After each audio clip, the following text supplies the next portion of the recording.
what you want, that no one will care when you die. Nacho, quiero hablar contigo sobre lo que representa el oficio de entrenar. Una de las preguntas que se me ocurría para empezar a hacer es si se puede admirar a un entrenador que pierde. Porque al fin y al cabo es un oficio cruel, que se escapan muchas cosas de vosotros. Hombre, sí se puede admirar, desde luego, porque más allá de los resultados hay muchos otros valores y mucho trabajo y muchas cosas que no tienen que ver con el propio trabajo para que al final se vea reflejado en el resultado. Lo que pasa es que para todo el mundo, para la mayoría de la gente que no conoce el día a día, que no conoce a la persona en cuestión, que no conoce los métodos de trabajo, ni que no conoce las interioridades de los equipos ni otros aspectos, lo que vale es el resultado, porque es lo que ves, ¿no? Digamos que tu trabajo al final vale o no vale, depende de lo que hagas en 2 horas, ¿no? El día del partido y se acabó. Puedes estar haciendo todo bien, puedes estar haciendo todo como se debe hacer y no se gana, ¿no? ¿Y qué sensación produce? Bueno, es una sensación muy mala, es una sensación horrible, porque al final trabajas para ganar, ¿no? Si, como este es tu oficio, pues trabajas para dar una rentabilidad, digamos, y no la estás consiguiendo dar, por muy bien que hagas las cosas, por muy bien que vayas entrenando, porque muchos cambios que haya y cambios positivos, al final se tiene que reflejar todo en una victoria, ¿no? Si no, pues a efectos prácticos no tiene valor. ¿Pasa lo contrario también? ¿Que haya semanas que se trabaja peor o incluso partidos que las cosas no salen y se gana? Sí, incluso temporadas. Sí, puedes hacer las cosas muy bien y las cosas no terminan de salir, pues probablemente porque los jugadores no tengan la calidad suficiente o el físico suficiente o por lo que sea. Pues tienes muchas lesiones, hay un montón de circunstancias que se pueden dar, ¿no? Y por el contrario, puedes hacerlo mal o no tener el talento suficiente como entrenador, pero los jugadores que tienes son tan buenos que al final terminan ganando, ¿no? A nada que lo hagas medianamente bien.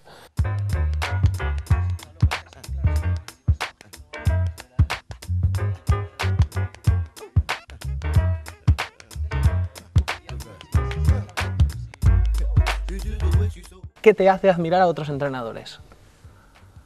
Bueno, son un montón de cosas. Van desde los conocimientos técnico-tácticos hasta los valores personales. Yo creo que las 2 cosas son muy importantes. No deja de ser el jefe, ¿no? Digamos, no me gusta la palabra jefe, me gusta más emplear. Yo creo que somos un grupo de trabajo y el entrenador tiene que ser el que lidere ese grupo de trabajo. Pero al final, pues sí, no deja de ser el jefe, ¿no? de todos. Y tiene que gestionar pues, dos subgrupos muy diferentes, ¿no? Por un lado, o más, ¿no? Por un lado tienes tu cuerpo técnico, por otro lado los jugadores, por otro lado tienes los aficionados, por otro lado la prensa y por otro lado la directiva, ¿no? Y entonces todo eso lo tienes que llevar muy bien, porque si te falla alguno, pues tu puesto peligra, ¿no? Digamos, ¿no? Entonces tienes que tener una gestión bastante buena de todo, ¿no? Y a mí lo que más me gusta y lo que más me atrae de ser entrenador profesional es la gestión de los jugadores y del cuerpo técnico, ¿no? Todo lo que se refiere a baloncesto puro y duro. Imagino que tener a 10, 11, 12 personas que todos quieren jugar, que todos quieren labrarse y seguir en el baloncesto profesional, un futuro, quieren sus minutos, imagino que dominar todo eso también tiene que ser bastante complicado.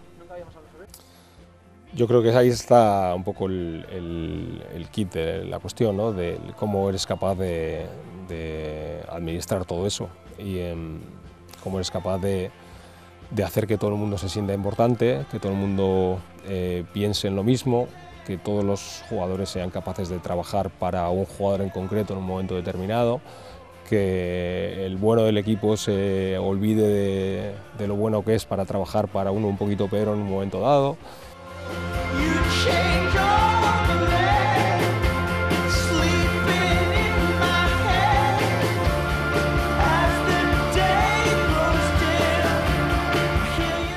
Bueno, no las había vuelto a ver desde, bueno, hacía muchísimo, ¿no? Yo creo que es una época muy bonita de mi vida, es la última parte en la que yo estoy en el Baskonia, la última temporada.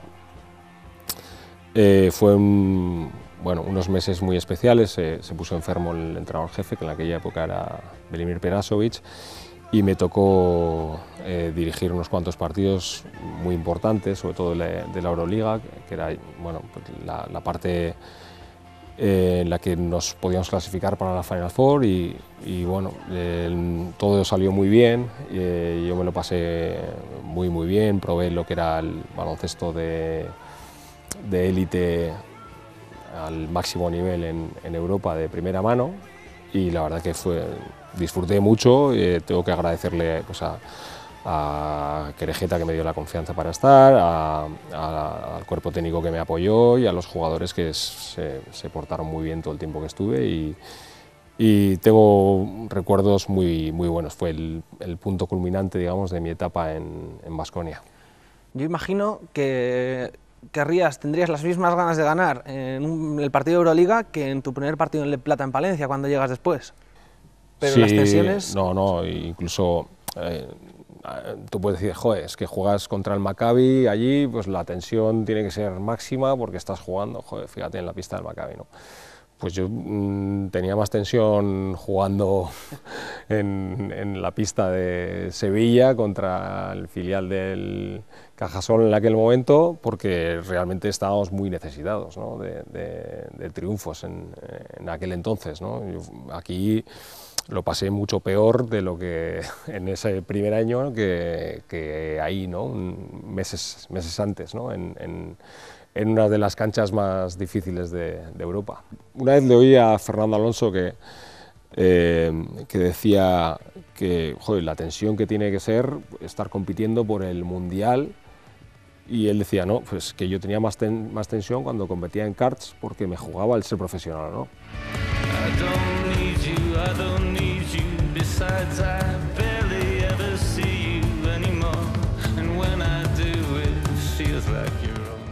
¿Cómo podéis aislaros de las críticas, pero de las críticas gratuitas? Porque al fin y al cabo, pues la mayoría de los aficionados, mucha gente incluso que está dentro, pues, o periodistas, o bueno, mucha gente no controla tanto de baloncesto probablemente, y bueno, estamos acostumbrados a lanzar todo tipo de improperios sobre el deporte y a sentar cátedra. Y eso, por ejemplo, un jugador puede haber pasado una mala noche porque su hijo está malo, imagino. Sí. Y pues al día siguiente igual no está bien del todo y ya nos le queremos cargar siempre. Y no sé cómo os aisláis de todo eso o cómo lo lleváis. Sí, bueno, un jugador lo tiene un poquito más fácil, tiene un poquito más de margen, digamos, ¿no? Le avala un poco su trayectoria y siempre tiene un poquito más de margen. Un entrenador lo tiene un poco más crudo. O sea, ahí no hay trayectoria que valga, ¿no? Vale lo que hace, es como un actor, ¿no? Que estamos en el cine, su última película, ¿no? Es lo que se dice, vales lo que vale tu última película. Pues aquí es lo mismo. Y bueno, yo creo que ahora cada vez es más difícil porque cada vez hay más opinión, porque antes un espectador venía al partido, si le gustaba aplaudía, si no le gustaba silbaba, se iba para su casa y lo podía criticar en el bar, en la oficina, con sus amigos y demás, pero ahora lo critica todo el mundo y todo el mundo es escuchado, digamos, leído, ¿no? A través de Twitter, las redes sociales, ¿no? Entonces cada vez es más difícil abstraerse de eso, ¿no? Y uno tiene que saber, como profesional, que hay muy pocas críticas que le pueden afectar.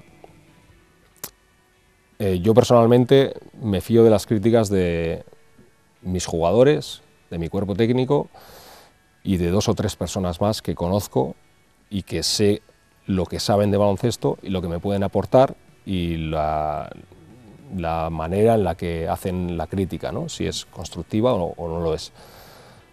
Esas son las críticas que a mí me afectan.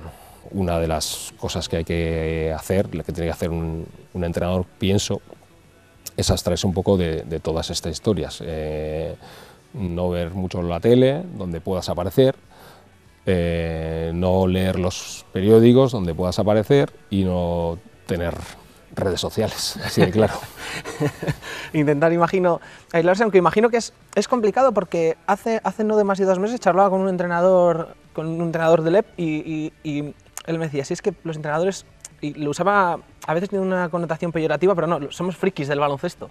Estáis muy metidos en el baloncesto. Sí. ¿Y lográis aislaros de vosotros mismos, aunque consumáis lo de los demás? Bueno, es difícil, ¿no? Todo te lleva al final al baloncesto. Pasas muchas horas trabajando en la pista, pasas muchas horas trabajando en casa y cuando sales a la calle, pues la gente te habla de tu trabajo, ¿no? Y se permite el lujo de criticártelo a la cara y demás, ¿no? Que bueno, eso por lo menos está bien si te lo hacen a la cara. Pero bueno, es difícil dejarlo de un lado. Yo intento hacer otras cosas como por ejemplo venir al cine y estar 2 horas en el que solamente te centras en la película, o estar con gente que no te hable de tu trabajo, con amigos que no te hablen de tu trabajo, con amigos o con lo que sea, ¿no? Con pareja o lo que sea. Hacer deporte, sí, o sea, intentar hacer cosas que tengan poco que ver los y que hobbies te de todas hagan las estar... personas también, ¿no? Más o menos. Sí, o sea, es que sí. somos unas personas normales, ¿sabes? Somos unas personas normales. Lo que pasa es que tenemos una profesión, claro, la gente, si tú trabajas pongamos en una fábrica, la gente no te habla de tu trabajo después del trabajo. Bueno, depende con quién coincidas, ¿no? No eres Pero, tu trabajo. y no te llevas el trabajo a casa ni nada de eso. Acaba tu jornada laboral y se acabó, ¿no? Ya te dedicas a tus hobbies, a tu familia, a tus amigos, a lo que te apetezca. Pero aquí es un poquito más difícil aislarte, ¿no? Entonces, bueno, tenemos que tener algunos mecanismos personales para conseguirlo.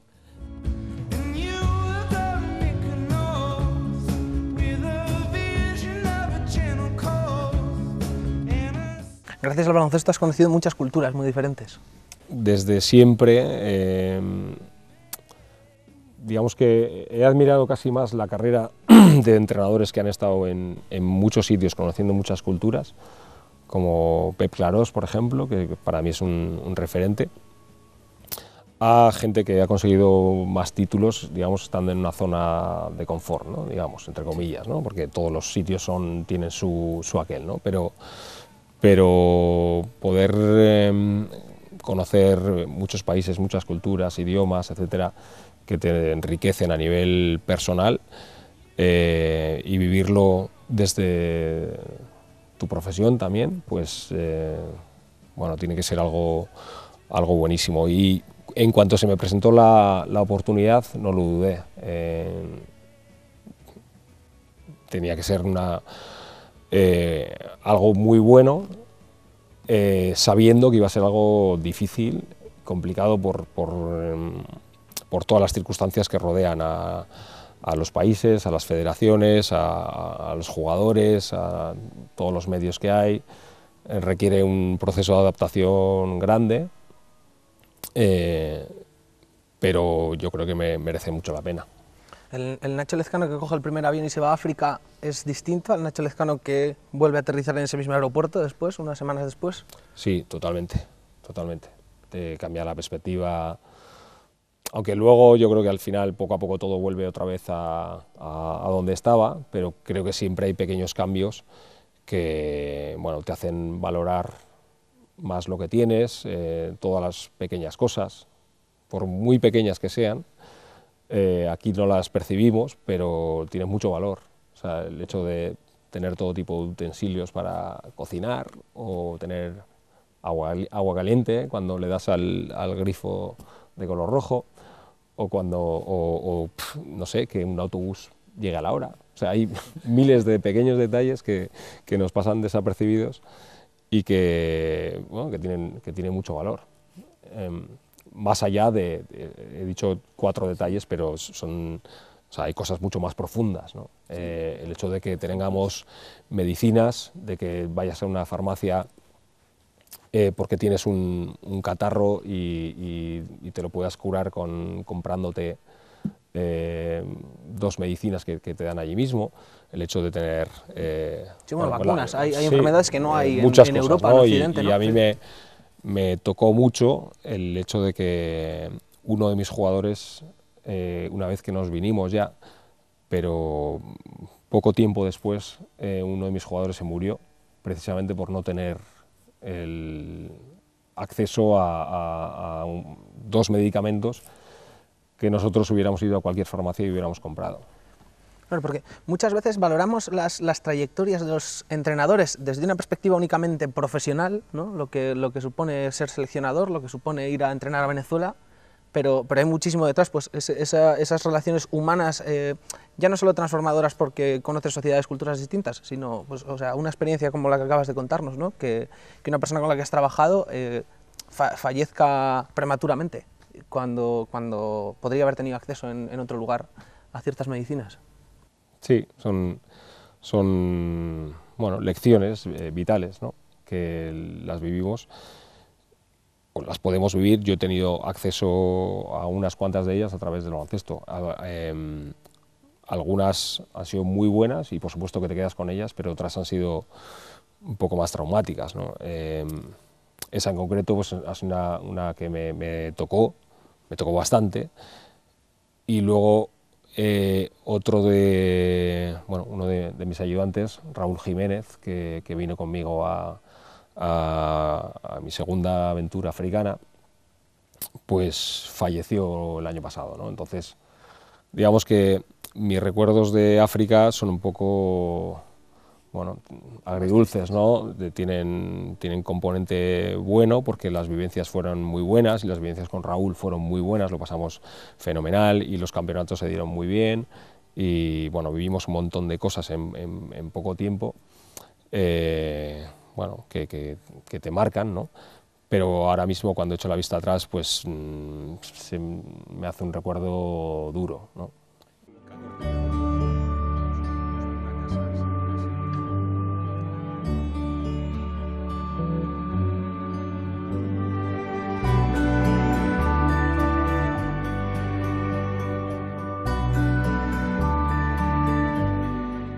Recuerdo, y sí que lo voy a citar porque lo dijo delante de las cámaras el año pasado Joan Tomás, que yo recuerdo que decía, si es que a mí no me gusta ver baloncesto, no me gusta demasiado, no creo que el baloncesto sea algo que me defina, algo así venía a decir, ¿no? Que sea algo trascendental en mi vida. Creo que eso igual con los jugadores se puede permitir, pero con los entrenadores igual... Bueno, es más difícil, porque nosotros hemos sido jugadores, mejores o peores, que estaban absolutamente enganchados por el baloncesto.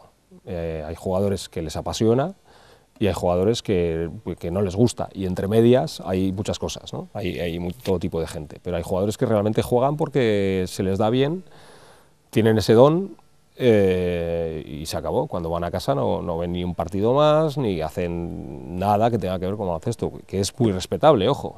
O sea, no tiene todo el mundo que ser un loco de su profesión. En este caso, pues hay jugadores que simplemente se les da bien, son profesionales, cumplen, se cuidan, se alimentan bien, se preparan para el partido, juegan el partido, se van a casa y se acabó, desconectan y son capaces de dedicarse a lo que les apetezca. Otros que se lo llevan a casa, que están toda la noche pensando, que están insoportables, que se cuidan al máximo, que todo es baloncesto, tal. Entonces, bueno, yo era un poco así, digamos, pero no lo suficientemente bueno para haberme dedicado a ello de manera profesional. Y pues, mira, como no puedo ser jugador, voy a ser entrenador. Y me preparé a conciencia para ser entrenador. Pero entiendo que no todo el mundo que se dedica a esto piensa de la misma manera, ni sea igual. Siempre se suele... Aparte, que tampoco creo que sea sano.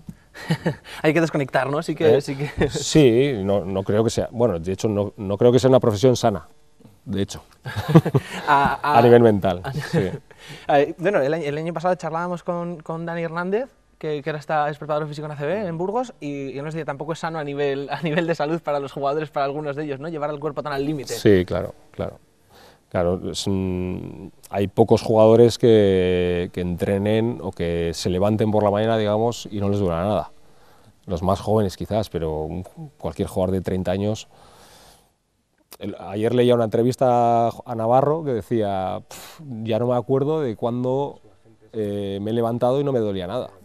¿Cuántas horas dedicas un día normal al baloncesto? Uf, difícil de calcular.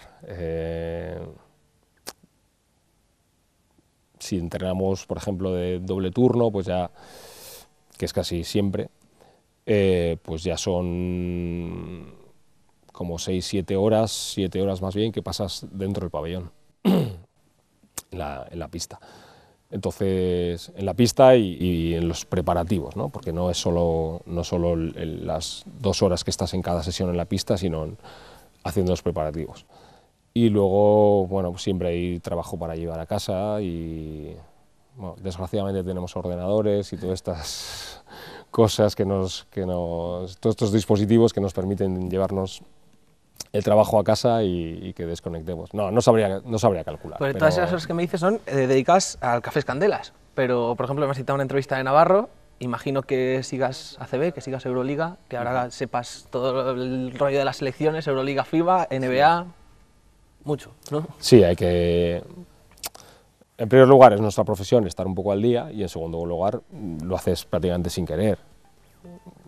O sea, buscas, hay un partido de Euroliga, pues te apetece verlo. Igual no tiene nada que ver con tu trabajo específicamente, ¿no? con el Cafés Candelas Breogán, ni con el equipo en el que estés entrenando, pero te gusta verlo.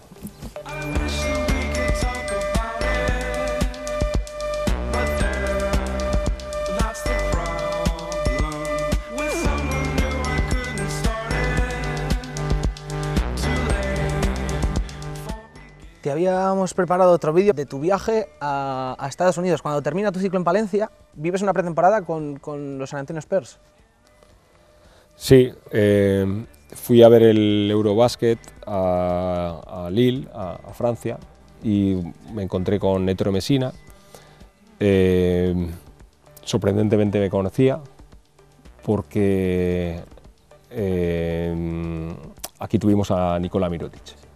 Entonces, Nikola Mirotic en aquella época era jugador del Real Madrid, él era entrenador del Real Madrid y bueno, él se presentó como encantado del trabajo que habíamos hecho aquí con Nico y me invitó a ir al campus de verano digamos, a ver la pretemporada de los Spurs, ¿no? Entonces yo pues no lo dudé, era una oportunidad buenísima y bueno, allí fui, estuve 15 días en San Antonio viendo cómo entrenaba uno de los mejores o el mejor entrenador del mundo en una de las mejores organizaciones del mundo, con acceso a todo, digamos, porque es la élite, digamos, del mundo en este negocio y en la NBA, pero aún así es gente muy abierta, gente muy amable, que te permite, que te da acceso a sus conocimientos y que a la vez está muy interesada en lo que puedes aportar tú les puedes aportar a ellos, ¿no? Que es sorprendente, ¿no? Entonces, bueno, yo tenía todos los días conversaciones con todo tipo de gente, con estrellas, digamos, tanto jugadores como entrenadores, como gente del cuerpo técnico, como, bueno, un poco todo el mundo allí.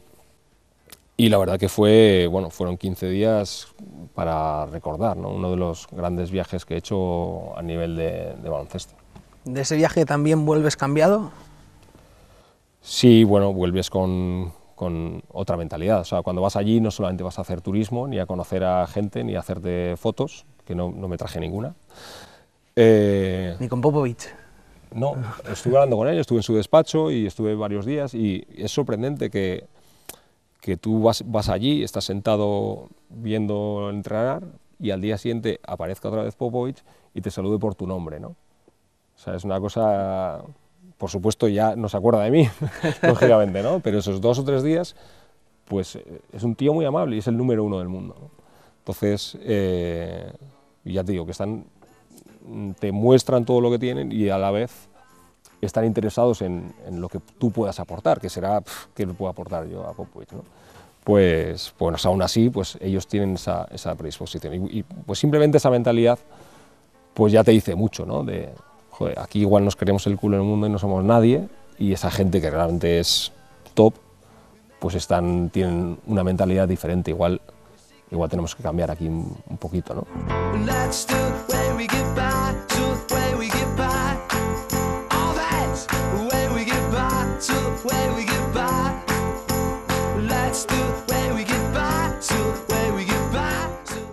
Nunca estar delante de una cámara es cómodo. No sé cómo llevas esa parte del trabajo. Es lo que más me cuesta, salir en los medios, tener las entrevistas. Bueno, normalmente no es la parte que... Bueno, hay gente que le gusta mucho y exhibirse en las redes sociales y todo lo demás, y a mí precisamente esa es la parte que menos me gusta de mi trabajo, ¿no? El tema de aparecer y el tema de exponerte mucho. Me gusta más lo que hablábamos antes, lo que es el deporte en sí mismo, que es lo que me enamoró de niño, y no todo el negocio que rodea al tema, ¿no? Pero sabes que forma parte de él, ¿no? Y tienes que aceptarlo, y cuando lo aceptas, pues llevarlo de la mejor manera posible. Uno de mis músicos favoritos, James Murphy del CD Sound System, el líder, dice que a él le gustaría, creo que lo denomina la fama de científico, que a él lo que le gustaría es simplemente pues, ser reconocido por la gente que es científico, que está muy especializado en ello, y que de repente te ven al aeropuerto y te dicen hola muy educadamente y no te dicen nada más, no tener que aguantar a muchos fans, que no le paren por la calle, pues lo que es todo el resto de la fama. No sé si te pasa a ti parecido. Lógicamente, pues bueno, a mí sí que me gustaría, pues sí, la verdad que es una buena definición. Lo que pasa es que vas a ganar dinero si si tu trabajo se reconoce por mucha gente, ¿no? Y probablemente lo que quiera ese músico y lo que queremos nosotros también es vivir de esto y vivir lo mejor posible, y para eso hace falta que haya la mayor exposición posible, ¿no? Tenemos que aceptar que nuestro trabajo se conozca, y ojalá se conociese más, y bueno, hasta ciertos puntos, que yo creo que hay ciertos límites que ya sobrepasan lo saludable. Bueno, muy bien entonces que te reconozca Popovich, pero muy bien también que Roberto antes de entrar te haya parado y te haya saludado, ¿no? Sí. Yo estoy encantado de venir a Palencia y que la gente me reconozca, porque la gente siempre ha sido muy maja conmigo y me ha tratado muy bien. Popovich no me reconoció, nos presentaron y al día siguiente fue capaz de acordarse de mi nombre. Ahora ya desde luego que se le habrá olvidado.